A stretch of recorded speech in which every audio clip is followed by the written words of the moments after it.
name's Dr. Boyce.com, the home for intelligent Black people. And so I want to welcome everybody today, everybody on Instagram. My Instagram is The Real Boyce Watkins. And I was just talking to my buddies on Instagram and all the Black folks that I love out there that are doing the damn thing.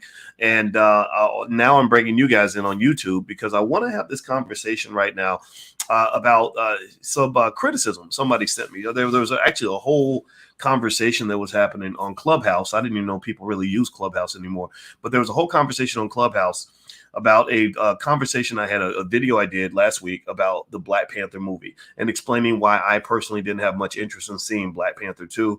I wasn't judging anybody's right to see Black Panther 2 or not to see it. I wasn't trying to disrespect Ryan Coogler or anybody else, but I really felt that there was a reason to kind of hit the brakes a little bit and really talk about some things as we kind of break it down. So anyway, do me a favor, hit the thumbs up button, thumbs up, share, subscribe if you haven't done it yet.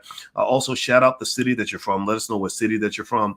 Also, just so you guys may or may not know this, but actually this podcast is actually on Spotify or Apple or anywhere you get your podcast. So if you look up the Dr. Boyce Breakdown on Spotify, you can find this podcast. So if you're rolling in your truck or you want to listen while you're exercising or whatever the case may be, you can just look up the Dr. Boyce Breakdown on Spotify. And I also have to do, as a public service announcement, warn you that I guess as our platform's gotten big, we're approaching 1 billion views across different platforms. And so what happens when you get a bigger platform is you have scammers and people that pretend to be you. So I want to warn everybody that if you get somebody that looks like me, that has copied pictures of me and my wife and put them on a Facebook or Instagram page, and they're asking you to DM them about some sort of crypto scheme or whatever, or send them on something on WhatsApp, that's not me. So don't let them take your money. And I know that they're getting money out of people. That's why I have to say this. So please be careful. If you see a fake account, please report it. With that said, how's everybody doing today? Is everybody having a good Sunday? We are live on Sunday. You may see the recording. If you see the recording after Sunday, it's still okay. The knowledge and information is still relevant. How many of you, give me a yes or no, how many of you are going to go see the Black Panther 2 when it comes out? Let's tell the truth. Let's be honest. It's okay. I want you to know it's okay to go see it. I don't want you to think I'm telling you not to go see it. I'm not actively campaigning against going to see the Black Panther movie. I'm just explaining why I personally, just out of like stupid protest, don't plan to see it. But to be honest with you, I'm gonna tell y'all the truth. I got a house full of girls, my wife, my 2 daughters, and then we got our son.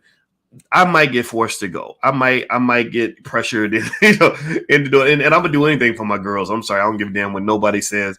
Anything for my girls, anything for my wife. I love them. So if they say, "Boyce, you need to hold your nose, hold your breath, and come see the movie," or you need to come see the movie to know, to know what you're talking about specifically, I might have to go do that. But I don't plan to go do it. If it's up to me, I'm not gonna do it. I'm not gonna put it on my agenda. And the reason I'm not going to is because I saw that trailer. And that trailer triggered me.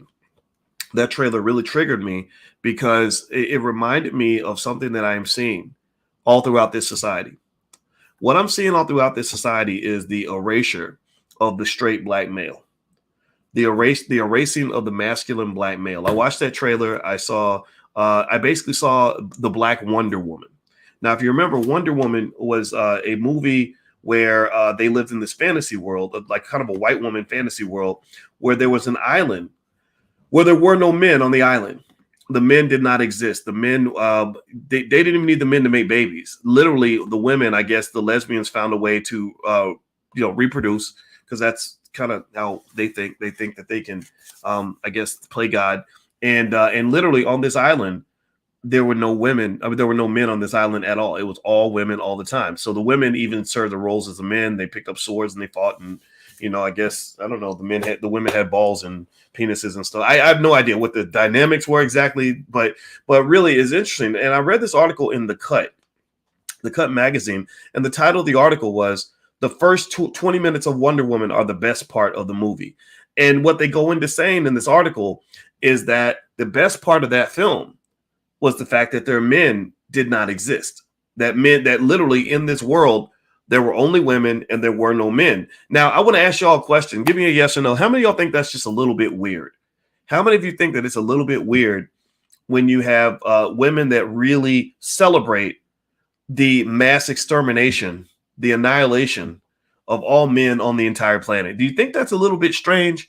Do you think that that's a little bit out of balance? I mean, do you think that our ancestors, I'm talking about our ancestors, I'm talking about the ones we had before slavery and before oppression and before integration, do you think that our ancestors would agree with that? Like, do you think that the black women in ancient Kemet would say, yeah, we want to exterminate all of our men. We want to get rid of every person that's male that has a penis and testicles needs to be killed immediately because we don't need men at all. Like, do you think it's a little weird? I thought it was crazy. And what's so fascinating is I'm still learning to understand the gender war that tends to exist amongst Eurocentric people. It's this weird gender war, and I don't know what those men did to those women. I don't know. I don't know the whole history and all that. I know they treated them pretty badly, but it's kind of crazy, and it gets to the point of almost being sick and toxic and just very strange. And so what I think we have to be cautious about as Black people is that we have some of our people, because we don't know who we are. Sometimes you get tricked into becoming a Negropean. You become a Negropean because maybe you don't have any values of your own. You don't know exactly who you are. So you internalize Eurocentric value systems because you believe that his ice is colder. You believe that being more like him in all his weirdness, the man, the oppressor, whatever you want to call it, you believe you become a white supremacist. You believe that being more like those other people just makes you a better person. It makes you smarter. You're a new Negro. You're distinguished. You mighty fine with your fine self and your fine clothing and your fancy college degree. Well, what I'm here to just say is I want to push up against some of that.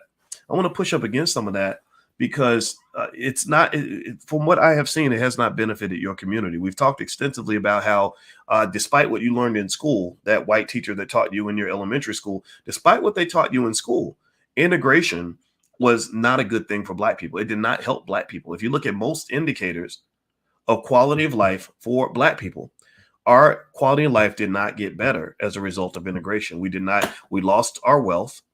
We are less educated than we were before when we had Black teachers that loved us. Now we got white teachers that hate our guts. We have so much violence in so many of our communities. And also our family structure is weaker. It is not stronger than it was before integration. So when you tell me that integration is wonderful, or that somehow the blending us into a broader society, that false assimilation, if you will, has benefited us, I ask you to provide the evidence. And 9 times out of 10, you can't really provide any evidence. You just think you're better off because you believe that whatever that other person has over there is better than what you had at home. And so I encourage you to challenge that and question that. Okay. So do me a favor before we move on, hit the thumbs up button, thumbs up, share, subscribe. I want to say thank you to everybody who came out to the Black Wealth Builders Summit in Detroit. Herb Strather hosted that. Herb Strather and Gary Shelton have done over $1 billion in deals, business deals. These are the people that you need to listen to. You know, I know the media tells you to go listen to that ignorant rapper who can't spell his mama's name and all that. You shouldn't be getting financial advice from rappers. You need to get financial advice from financial experts. It's like getting financial advice from some of these rappers is like asking a homeless person to do heart surgery on your body. And then you wonder why you got infections. You wonder why you died during surgery. You wonder why the shit didn't work. It's because you're getting advice from the wrong people. So ultimately, when we talk about who I'm listening to, I listen to the OGs who understand what they're doing, who can show and prove, who actually achieve the things we're trying to achieve. I listen to Dr. Claude Anderson. I listen to people like Kenny Gamble. I listen to Dr. George C. Frazier. I'm going down to Houston this week for his Power Networking Conference. Those are the people that I want to listen to. So anyway, so I want to give a shout out to them. All right, so here's what so let's go back to the Black Panther. So the Black Panther movie, we've established that this is not a Black-owned movie. Do you understand that the Black Panther movie is not really a Black movie because we don't own that movie? It doesn't mean that it can't benefit Black people. It doesn't mean that the Black directors and actors aren't great. It doesn't mean that the story can't be well done. It just means that it's not a Black-owned movie. And it's important to understand that, because if you get overly attached to something that does not belong to you, then you are at risk of having that thing taken away from you. If I get attached, if I become a babysitter of a child and I really start to believe that I'm that child's parent, then I'm going to get my heart broken, because eventually the real parents are going to come along and take that baby away. right? So that movie is like a baby. You get attached to things that don't belong to you. Like you look at shows like Good Times and you say, "Oh, that was the best black show ever," when really Good Times was owned by somebody else. Or A Different World is a great example. I brought that up, where a lot of people want to bring back A Different World and want to do a reboot, but they can't because Warner Brothers said, "Oh, you thought you owned the movie? No, we own that movie. That's our movie. We're not going to do a reboot because we don't give a damn about whatever effect you think this movie had on black or this show had on black culture." Because remember, Different World got a lot of people going to HBCUs. It made a lot of people feel very proud because these were quality people that they were presenting on screen. Shout out to Cosby and all of his people for doing that. But that wasn't our show. We didn't own that, right? So the Black Panther is owned by Disney. The people that benefit from the creation of this movie, from that $1.3 billion that was made last time, they're going to make over $1 billion again this time, I'm sure. It's going to be Disney shareholders. So I own shares of Disney. My family will benefit from the creation of this movie. So I'm not 100% mad that they're making it. I want Disney to keep making me money.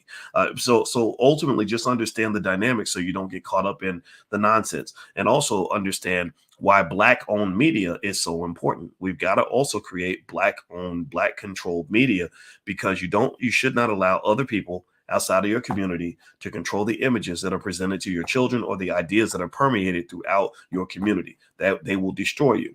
So with this trailer of Black Panther, I remember watching it, and I talked about it last week, so I'm just going to kind of quickly recap that I saw that there was no men in the trailer hardly. I think I saw one black man or something like that, maybe two. I think it was mostly one.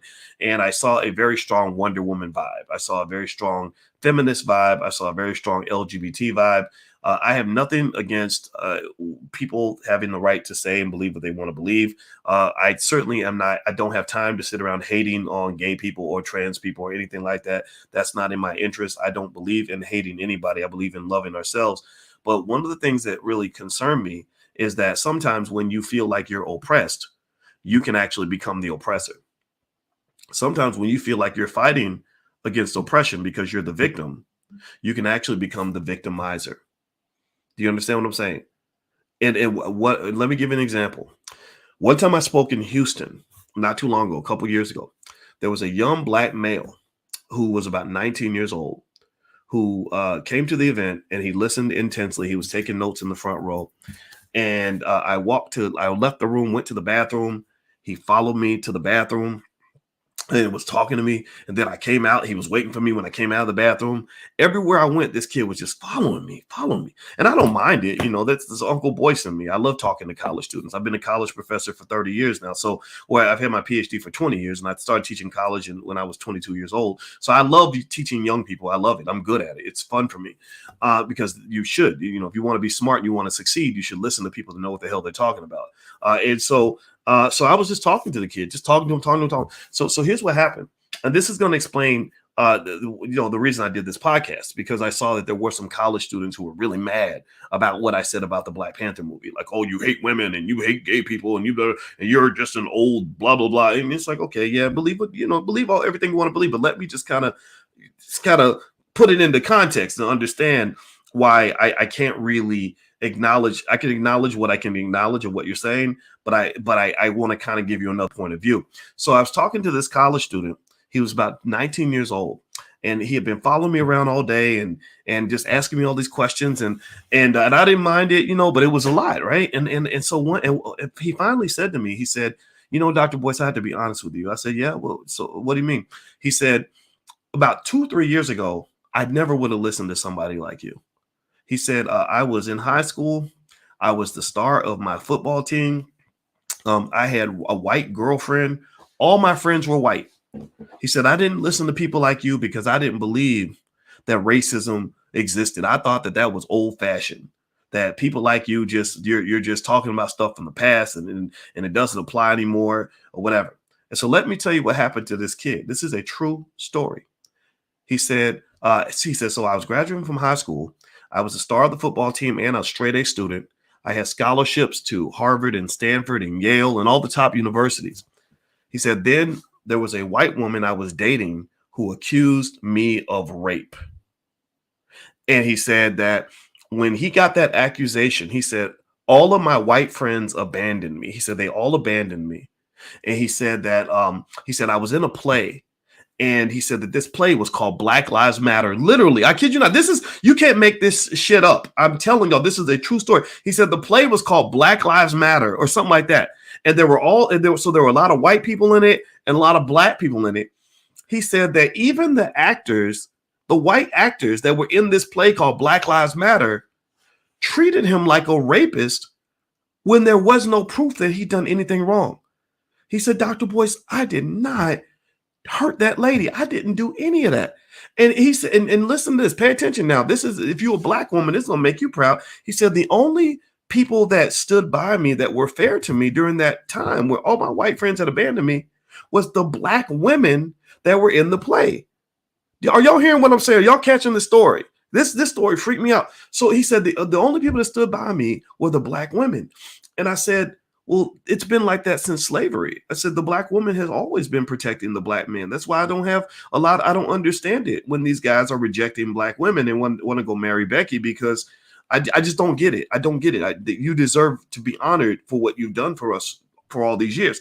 And so then he says that, check this out. He says it came out later that this girl had a severe mental illness, that she was a liar. Surprise, surprise. Surprise, surprise, Becky wasn't telling the truth. But then we have slogans like believe all women. You should believe all women. Like somehow there's a truth serum inside the vagina that makes women incapable of telling a lie. Give me a yes or no. Let's be clear. Can women lie? Give me a yes. Let's just reconfirm this. I need to double check. Are women capable of lying like men? Give me a yes or no in the chat. Are women capable of lying, or are men, we the only ones who are able to tell a lie? All right. So it turns out that she made it up, and there was proof of that eventually. And he was completely exonerated. He was exonerated, but he'd spent several months of his life under the stigma of being a rapist. And he was traumatized. He said, Dr. Boyce, and I've seen it happen before. You ever have somebody that's like super white and they think that white people are awesome, and they just, don't get me wrong, if you're white, don't be offended, but you know how y'all are, right? And they think that racism doesn't exist and whatever, and then something terrible happens and suddenly they go from one extreme to the other. They become like the blackest person in the room, and they're like, let me tell y'all what these white folks are doing. Let me tell you about racism. And you're like, we were trying to tell your silly ass back in the day, but you were swearing to us that racism doesn't exist anymore. And so he had become super black, basically. He said that traumatized me to the point where I was afraid of white women. I was afraid of white people. And it's not logical. So listen to this, pay attention now. This is a real story, and it gets to the context of how I would respond to those young students and those young people that were on that chat. And I guess they had legitimate criticism. I'm not saying they don't have a right to believe what they believe. But I have a right to believe what I believe, and I'm going to stick with it. I'm not going to change. So he told me that he goes to Stanford University. And when he gets to Stanford, he's thinking, okay, I'm with my people now. I'm joining the Black Student Union. And he said, I get there, and he said it was kind of weird. They were making everybody put their pronouns on their door. And he said, I'm just a guy. Like, I don't want to do pronouns. And they basically kind of, really shamed him into making sure that he had to put his pronouns on the door, according to this kid. This is his story, right? And so then he says, he said, I went to a Black Student Union meeting, and everybody's talking about racism and oppression, and the women are speaking, and the LGBT students are speaking, and blah, blah, blah. And he said, I tried to get up as a straight Black male and talk about the trauma that I went through of being falsely accused of sexual assault and how that affected me emotionally. And he claims that they just shut him down. They said, we don't want to hear you talk anymore. You've got straight Black male privilege. Whoever the fuck made that up. Like, I don't know. How many of y'all think straight Black men are just privileged? Like, do y'all think we really just got all these privileges? If we got privileges, where do I go sign up? I need to go sign up for all these straight Black male privileges that give me access to massive amounts of wealth and power in this country. I need to know what these straight Black male privileges are. Now, mind you, I do have privileges now, but I had to earn them. I had to earn them. As a straight black kid in Kentucky, there wasn't no privileges that came with that. Wasn't no Amex card in my book bag when I went to school. I remember having to take the worst jobs. I would go work in a restaurant and the white girl would get to be the hostess. They always put my black ass in the kitchen. I'll be back there washing dishes. I don't know nothing about no straight black male privileges nowhere. Now I have privileges that come with being a 51-year-old black man who with a PhD, but I had to work for that. I have privileges that come with being a 51-year-old black man who's a millionaire. Let's just be honest. My net worth is online. I had to work for that. I have the straight black male privilege of having a strong family. I had to work for that. So the privileges I got, I had to earn those. I don't know nothing about no straight black male privileges that were handed to me because I'm not a white man. I'm not a white guy. I don't have what he's got. And so when you have a Negropean mindset where they're somehow convinced that the straight black male is basically, according to the root.com wrote this ridiculous article where they literally said the straight black male is the white male of the black community or some ridiculous shit like that. I'm like, what are you talking about? What planet are you living on, dude? What is this? So here's the deal. When you talk about so-called straight black male privilege, I don't understand what you're talking about. Last time I checked, black males were the most likely to be incarcerated. Last time I checked, when Joe Biden passed the crime bill, straight black males were the ones that he went after first. We were the ones getting the 50-year prison sentences for possession of a Hunter Biden level of crack cocaine. Maybe one 1,000th of what Hunter had would get us 500 years in prison, damn near. Right? I don't know of any of these privileges that you talk about. So what tends to occur, in my view, is that we have millions of young black college students who don't know nothing about being black. Now I want you to process this for a moment. Y'all been sending Negroes to college for decades.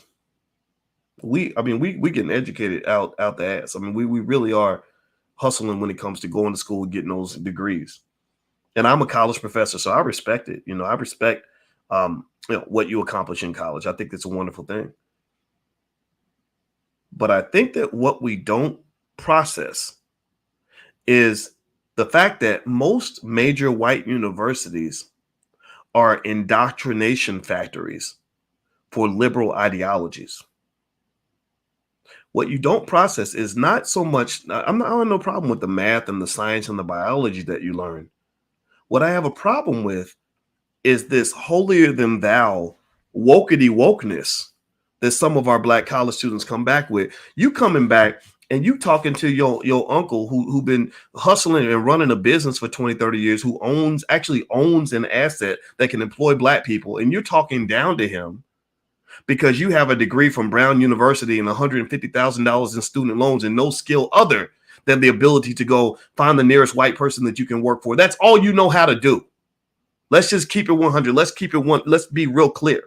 Like, all you know how to do is go to your allies and beg them for opportunities. And you got the audacity to bring your ass back to the hood, back to the community with people that were able to make $1 out of 15 cents, that were holding it down while you were off on your college campus, and talk down to them like they're behind the curve. Well, Grandma, you're homophobic, Grandma, because you go to church and the Bible, you're listening to the Bible and leave Grandma alone. Grandma ain't hurting nobody. Grandma is not running out in the street beating up gay people because they're gay. Grandma just has her beliefs, and she has the right to have those beliefs. I got deeply offended when I would see black commentators on TV talking about the black church, a sacred institution, one of the few institutions that you have that white people did not destroy during integration, by the way, and saying, look, the black church is all homophobic. No, stop that. Shut up. You sound stupid. You're 22 years old. You don't know nothing. You need to spend the next 15 years just shutting up and listening and learning multiple perspectives. Because what can occur is that you inadvertently have become a double agent in some cases. You are a white supremacist. You just are wearing a black face, but you're coming back with all these ideas that literally sound like a checklist of whatever the liberal ideology is supposed to be. And you come in and you talk about things as if you are so advanced and you understand all the solutions in the community, yet you can't create one job for a black person. You can't create one possibility or opportunity. You have no ability to control anything that happens in the community. But you come back because that white man gave you a piece of paper, and somehow that makes you better than everybody else who really understands what's really going on. You're looking down on black mothers who are raising quality children and saying, well, you're not as good as me because I got a corporate career. Fuck your career. Don't get me wrong. Your career is great. I'm happy for you. But you're living paycheck to paycheck. You're a lawyer and you have 200,000 in student loans and you're living paycheck to paycheck. So clearly you haven't figured everything out. So stop talking down on people in the community that have values that are different from you and the European professors who put those ideas in your head. Maybe we don't care as much about environmentalism and transgenderism and all these other isms that you care about. I'm not saying that you're wrong. I'm not saying that you don't have a right to believe those things. But what you got to understand is that there is a game. There's a white supremacy game being played at an epic level that you don't even understand.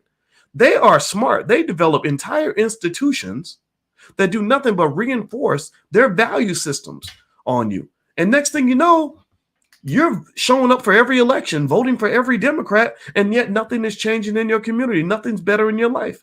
Well, you are the strongest woman on the block who don't need no man, but you're crying yourself to sleep every night because you're lonely. You don't understand why a man don't want to be around you for more than 20 minutes or want to be around you longer than the amount of time it takes to have sex with you. You don't understand. You're lost. You're lost. So what I was just trying to help you understand is that when you talk about understanding what it means to be black, I believe that is a deep spiritual process that you have to go through. And the more you're allowing outside people or Eurocentric minded people to shape your definition of blackness, the more wrong you're going to get. Now, let me circle back around to the Black Panther. Let's get back to that. Do me a favor, hit the thumbs up button, thumbs up, share, subscribe.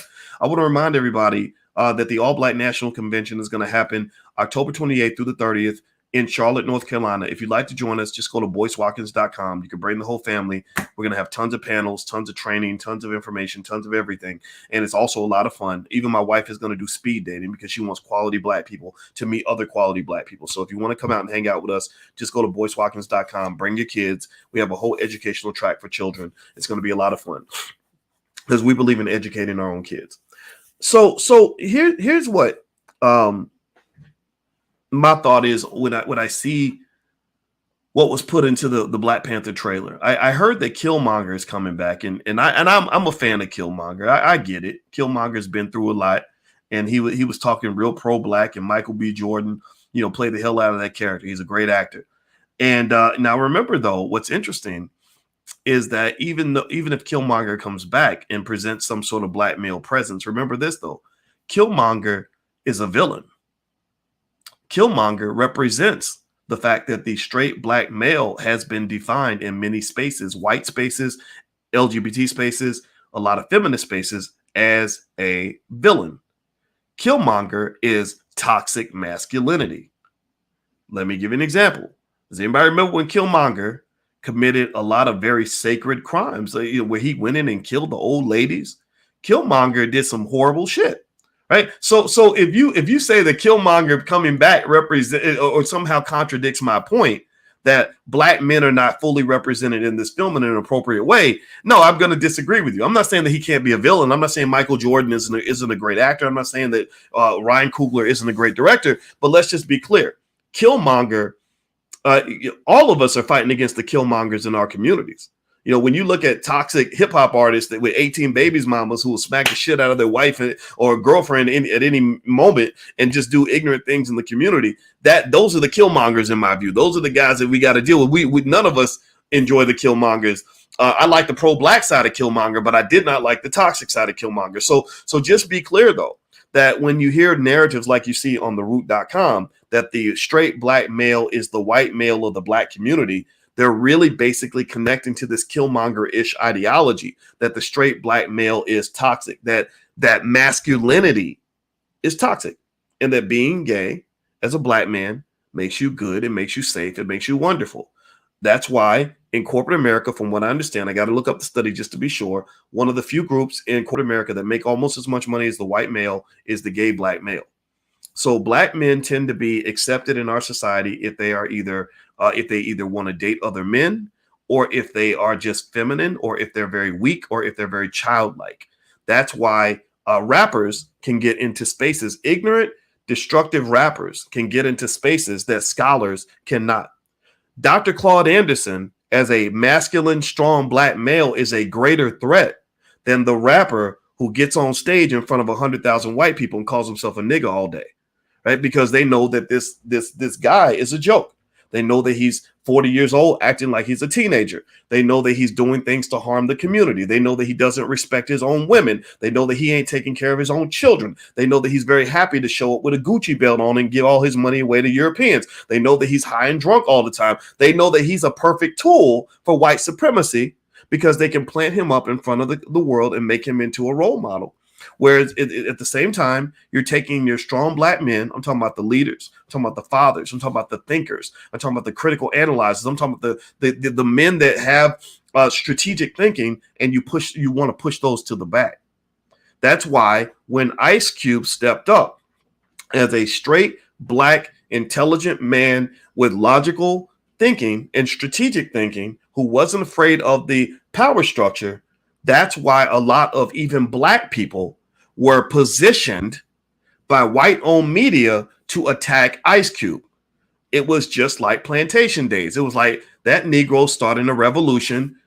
Sambo, go get him. Get him, Sambo. Bite his legs off, Sambo. So because they knew they couldn't do it because it would be seen as racist. So what they did was they got black people to do it. And many of these black people, if you look at their backgrounds, they're the ones who went to these white liberal universities that are indoctrination factories, and they truly believe that they know what's best for the community because they've been given this stamp of approval from whoever educated them. So they're coming back and saying, no, that's bad because you're going to get black people to not vote for Joe Biden, and that's just bad. When I'm just sitting here logically saying, where in the hell can you show me evidence that black people are benefiting from any of these things that you're trying to do? Remember, you're talking about Negroes that don't even know how to create a job, can't solve no problems in the community without their allies. Their solution to every problem that exists amongst black people, pay attention now, tell me if I'm wrong. Tell me if I'm wrong. Their solution to any problem that plagues black people is let's go ask white people for more permission. Let's go ask white people for help. Let's go see if white people will be nicer to us. Let's go tell white people that Black Lives Matter. Seriously, that's all they can't. They're like a little kid. They become like children. Children who can't do anything without their parents. But I can get us to the store. Let me ask my mama for a ride. No, I don't want to be the kid who got to ask his mama for a ride, especially when you're 30. I want to be the one who says, let's get in my car and let's drive. or let's get on my bike and let's ride. Or let's just walk. I'm tired of asking for permission. I'm tired of asking for approval. I don't want any of that. And you shouldn't ask for approval either. Why would you ask for approval from people that hate you and that in many ways have a culture that is inferior to your own? Now, I'm not talking about all black culture. I'm not talking about false black culture. I'm talking about quality black culture created by black people who are building for the community. I'm talking about the black folks that are in this chat right now who have strong families where you done been with your wife. I meet you. I see these brothers out here. I got in the truck with a guy in New Orleans. He saw me on the street and he said, hey, Dr. Boyce. And he gave me a ride because I was waiting on my Uber. And I said, well, can I just hop in your truck? We hopped in the truck. This brother told me that he has been married to his wife 32 years, that they had 3 intelligent children, that they had a family business, that they were all running together, and that he had over $1 million in assets. This is a regular guy. I just bumped into him. I see you all the time. This is a typical day for me. When I travel, when I hit the road, when I was in Detroit this week, I saw them there. When I was in New Orleans the previous week, I saw them there. When I go to Houston next week, I'm gonna see them there. This is your black community. This is the future of the community. He said, yeah, me and my wife, we're taking class. We're learning how to buy multifamily property now. And so now we have the business. We have our stocks. We're learning stock options from you. And we're doing this and doing that. And my kids their financial literacy level is higher than most adults. This is the black community. And if those are the people that matter in your community that are really getting it done, that are really achieving their goals, why is it that when you turn on the TV, all you see are the buffoons and the idiots and the assholes? I mean, some of these guys, I'm sorry, I don't hate rappers. Killer Mike is a friend of mine he's out of Atlanta. I love Killer Mike. And he said to me one time, he was honest. He said, Doc, you got to be careful, Doc, because rappers are going to think you don't like rappers. And I said, that's because I don't like some of these motherfuckers. I just don't. I don't dislike them all. I love Immortal Technique. I was on the phone with Immortal Technique. We talked for hours. He's a great guy. I love D1. I love Kendrick Lamar. Like, I can get what these guys make sense to me. Nipsey Hussle, R.I.P. Love what he was doing before he died. But some of these guys, it's like, who are you working for? What is your goal? How much do you hate your own people? So no, I personally just really need you to understand that you've got the real ones in your community. You've got those quality fathers out there. You've got those mothers that really love us as Black men. You've got these families that are just doing extraordinary things. And because you don't own your own media, you're not seeing those people because these are not the people that they're inviting to appear on CNN or whatever. I got banned. I got blackballed from CNN. I used to be on CNN for a while when they thought that I was going along with the agenda when I was on the faculty at Syracuse University. A lot of Syracuse graduates are really deep in journalism. They have a great journalism school. So a lot of them would invite me on. They say, oh, a Syracuse professor, we'll have him on. And then when they found out what I was talking about, they were like, ooh, this guy's a little dangerous. Well, what makes me dangerous? Did I bring a gun? And do I look like a mass shooter? Did I bring a gun into the station? Well, no. But did I rape somebody? Do you think I would hurt somebody or punch somebody in the face? No. What made me dangerous was simply what was in my brain. Independent thought is very dangerous when it comes to Black people because there are people who have a direct vested interest in controlling your mind. So what I would say to you is I'm not telling you to agree with me. I mean, my Lord, that wouldn't be fair for me to do that. I'm just telling you to control your own thinking. Get your own ideas. You know, it doesn't make sense that you have college campuses that are afraid to invite Louis Farrakhan to come speak to the Black students. That happened. I went to an event with Farrakhan about maybe 3-4 years ago at one of the schools in California. It wasn't San Diego State. It was Long Beach State or something like that.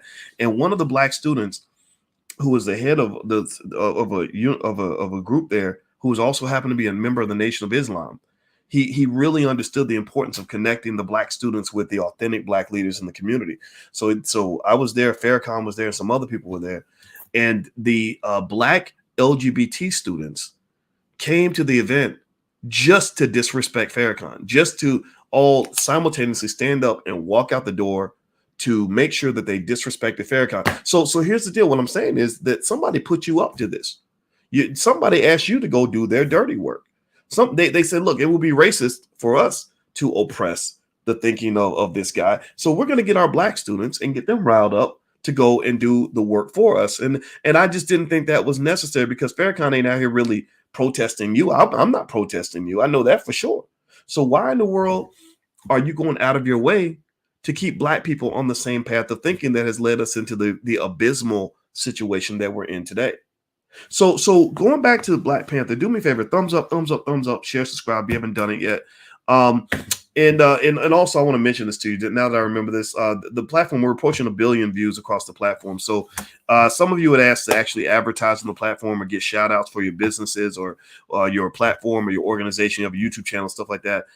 It's not free, but if you'd like to advertise on the platform, you can go to drboycefinance.com. So the URL is on the screen. If you'd like to advertise, just fill out the form. And if your brand or your product fits the values of this platform, then I can give you a shout out on the platform. All right. So with that said, one of the things about the Black Panther movie is they have to be extremely careful about sort of having this white-owned film with Black faces on it, presenting the Black community in the way that is has been shaped by these stereotypes. The stereotype that they have of your community is that you are a community that is devoid of your men. And because your men are not here, because your men are cowards, or they're baby making machines, or they're just stupid, or they're lazy, or they're losers, the women have to pick up the swords and defend the kingdom because the Black man is too crippled, too disabled, so much of a baby that he can't do that himself. This is the narrative that I believe a lot of people have about the Black community. They look at our community, they say, what is wrong with your men? And it's real subtle, and it offends the hell out of me, because I never identified with any of those values, because I was raised by a strong Black man who taught me that when you are a man, that your presence should be felt in a very positive way, that the people in your life should be better off because you're there. They should be safer because you're around. They should be happier and more fulfilled. They should be more financially protected and emotionally protected and supported because of your existence, right? So this narrative is all that it really is. It's not just a Black version of Wonder Woman, Wonder Woman with that island where they pretended like men didn't exist, but it also comes off as basically a cinematic version of the strong Black woman narrative. And the strong Black woman narrative is not necessarily a bad one all the time. It's great. I like, my wife is a strong Black woman. I'm very happy that I have a strong wife who's not a powder puff, because my life ain't easy. Being in the space that I'm in comes with privileges, but it also comes with problems and challenges. And I knew when I got married, I said, I can't marry no weak ass, soft ass woman who's sitting around scared and worried about what people think. I need to marry a woman who is strong enough to stick by me, even if times get tough. So my wife has that strength, and I honor her for that. I think that's a wonderful thing. My grandmother was a very strong Black woman.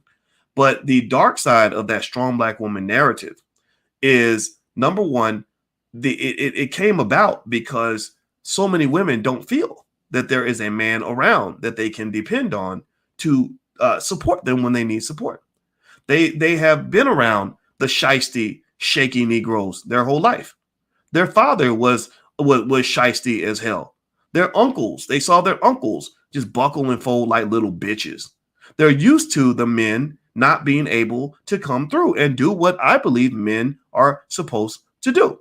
They're not used to men with courage and strength or intelligence or skill. They're used to men who sit around and smoke weed all day and play Xbox in their drawers and want to go and get with random hoes and just be as irresponsible as possible, who don't even want to pick up a book if you put a gun to their head. They've seen that. And let's just be clear. Let's just be honest. That exists out there. And I'm sorry if you're in that category. I'm asking you to step up, because it's trifling as hell. It's embarrassing. That's not how God made you. God did not build you to be that person. So stop it. So what unfortunately occurs is that you have this narrative of Black women saying, you can't depend on the men, so we got to do it ourselves. We have to be the men of our community. So I need to get a Father's Day card because ain't no father around. And I just think that that's sick. I think that's unbalanced. I think it doesn't work. I don't think it's good. I don't think it should be perpetuated. And so one of the things you must understand is that media images do play a role in either perpetuating stereotypes or defying stereotypes. Hollywood knows this. Hollywood has known this for 100 years. That's why when you watch most Hollywood films, the trans person or the gay person in many cases will be the hero, or they'll be the smartest person in the room, or they'll be the most liked person ever. Watch, there's a show called Billions. And there's a lady on there who isn't quite, I think she's trans, right? And I'm not making fun of it at all. I promise you I'm not. And but she's clearly in that space of not quite being male or female. And she is the smartest person on the show. That was not done by accident. What is also not done by accident is that if you watch a lot of movies that are put out, the Black male is presented as the coward, he's presented as the buffoon, or he's presented as toxic. If he does have masculinity, it is Killmonger toxic masculinity. It's not superhero Captain America masculinity. It's not him being a strong man and a good guy. It's if he's strong, he's a bad guy, and if he's a good guy, he's a pussy. I was watching the Kevin Hart movie, and I like Kevin Hart. Don't get me wrong. I know people that know Kevin, and I don't want Kevin to even think that I'm dissing him at all. I promise you I'm not. But I was watching the Kevin Hart movie. It was really good. It was called The Man from Toronto. And in this movie, there was a white male played by Woody Harrelson who was a contract killer, and he was really competent and strong and capable, and he could kick everybody's ass in a second. And then Kevin Hart comes along, and he's just a complete buffoon. He's a coward. He's stupid. He don't know what's going on. He's funny. He's like, and if you notice that, that's a consistent pattern. If you go back to, say, for example, Rush Hour with Chris Tucker and Jackie Chan. Jackie Chan, perfect, competent, focused, kicking everybody's ass. Chris Tucker comes along, man, what you doing? Man, I was scared, man. Woo! Sorry, I'm choking because I can't do that high-pitched voice very well. But seriously, that's a consistent pattern. That goes back. You can go back to Richard Pryor movies. Richard Pryor was scared of a box of Cheerios. So in many cases, the black male is presented in a certain way in movies. He's either non-existent, or there's some single black mom who needs help from white people in order to get by, or he is a buffoon, or he is very funny, or he's very childlike, right? And if he is masculine, in many cases, he'll come off it's very toxic. So what I think with this film, I think that what bothered me about it is that my hope was that even though the Black Panther is not a black-owned movie, my hope is that we would be very conscious about creating narratives where black men and black women come together as families and work together to achieve common goals that better everybody.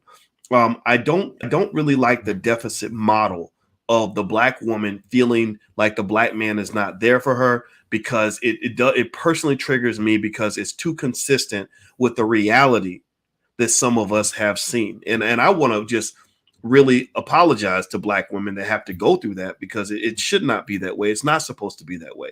But I also think it's very important for black people to understand where that narrative came from. It came from a lot of things, Jim Crow, slavery, and all that stuff. But then also when you talk about the war on drugs, when crack cocaine was dropped into the black community, and you had so many black people getting hooked on drugs, getting arrested for drugs, or getting killed over drugs. And many of these individuals were the fathers, the heads of the household. So your millions of your fathers are now in the criminal justice system, which makes them ineligible to become husbands and fathers in many cases. It's very hard to become a husband and a father and deal with all that responsibility when you're dealing with the criminal justice system. You're dealing with the economic challenges. You're dealing with all these other issues. And then not to mention the fact that there's so much violence out here, you don't know who's going to get killed. I know several single mothers who found good fathers who got murdered in the street. This happens all the time. And then you have the war on drugs. This is where Joe Biden comes in, which makes him a mortal enemy to the black man. He comes in with this crime bill and literally is ignoring his own son's drug addiction years later, while at the same time telling black people, or it was anybody, but you know who went to prison the most, that if you have even that much crack cocaine, they're going to instantly give you at least 5 years in prison and take everything that you have. So they're going to emasculate you in a couple ways. They're going to strip you of your freedom, and then they're going to strip you of your wealth, which pretty much means I'm going to strip you of your power. See, that's what this whole white supremacy game is all about. It's a power game. It's a power dynamic. So what I'm saying is that black people will not regain black power until we understand the importance of the black family. You cannot understand the importance of the black family when you are creating these overcompensation models that put all the weight of the universe on the back of the black woman, or make her so masculine that she can't get along with a black male, because you're going to end up fighting all the time.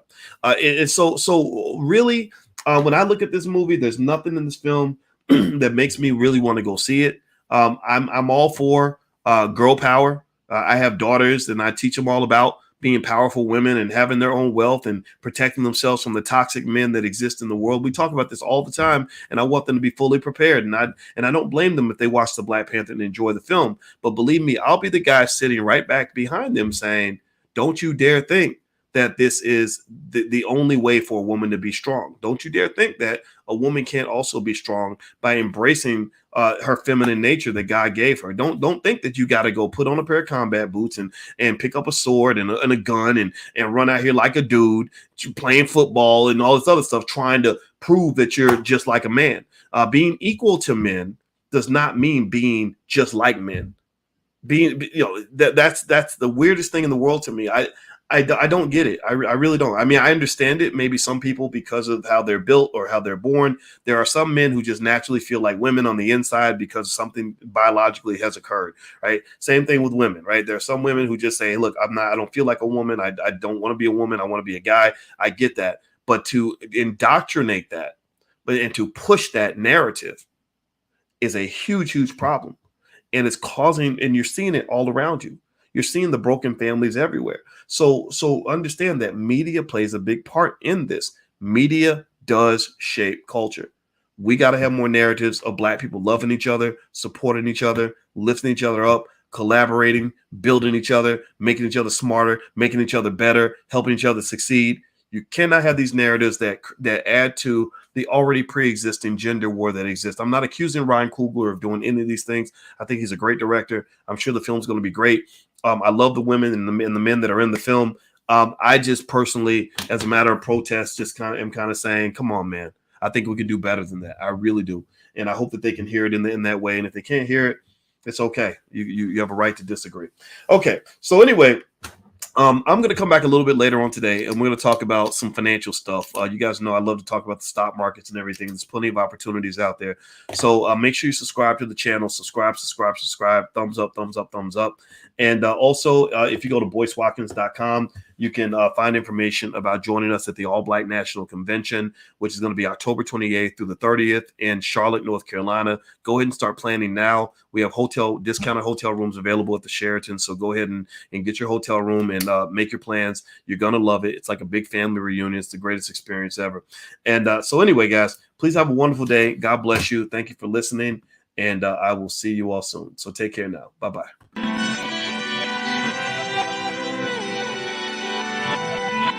Here we are, clan the isms, cataclysm great.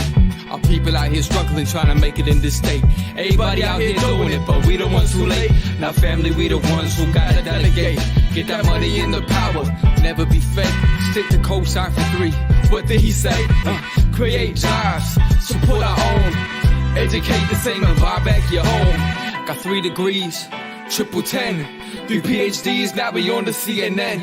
DBTV, let's talk about negligence. Ignorance is bliss, but we can turn it to intelligence. Believe none of what you hear, half of what you see. Let's break it down here on Dr. Boyce TV. Here we are.